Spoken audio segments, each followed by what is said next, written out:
Hi, welcome back to the Lolly Investor Programme.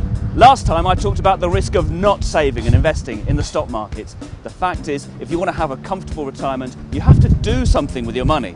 However, a lot of people still associate the stock market with high risk, like jumping off this bridge, for example. Fortunately, it doesn't have to be as bad as that. This week, I'm going to talk about 5 investment principles that will help you safely get across the stock market bridge. But first, let's have a closer look at the UK stock market. You've probably heard of the FTSE 100. That's the index that measures the movements in the top 100 companies on the London Stock Exchange. Well, this is the FTSE All Share. As its name suggests, it measures the performance of all the companies listed on the stock exchange. There are currently 621, worth a staggering £1.8 trillion. As you can see, the UK stock market has come a long way since the FTSE All Share Index was launched 50 years ago. There have been some big crashes along the way, most notably in the mid-1970s, Black Monday in 1987, the bursting of the dot-com bubble in the early noughties, and of course, the financial crisis of 2008 and 2009.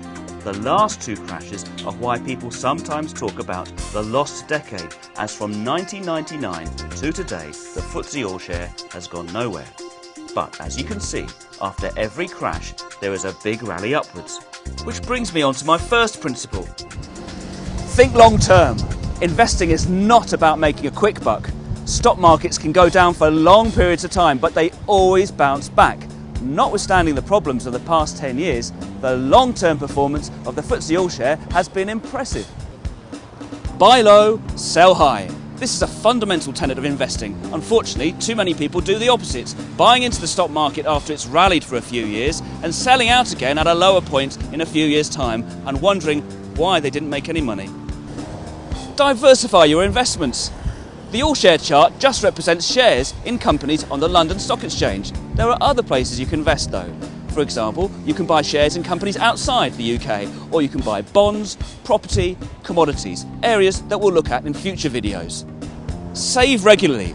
Putting some money each month into an ISA or a pension is the best way to tackle stock market ups and downs. When markets are rising, you can see your money growing. When markets are falling, you can reassure yourself that your money is buying more shares in companies and more units in investment funds because they're cheaper. It's also a cost-effective strategy. Nowadays, most online investment platforms do not levy an initial charge every time you make a contribution in the way they used to. Last of all, don't panic. It can take nerves of steel sometimes to stay invested when the stock market is going through a tough patch. However, if you follow these 5 investment principles, you will cross your financial bridge. Remember, think long term, look for investments that are undervalued, spread your money around and save regularly. If you do that, you'll do very well indeed.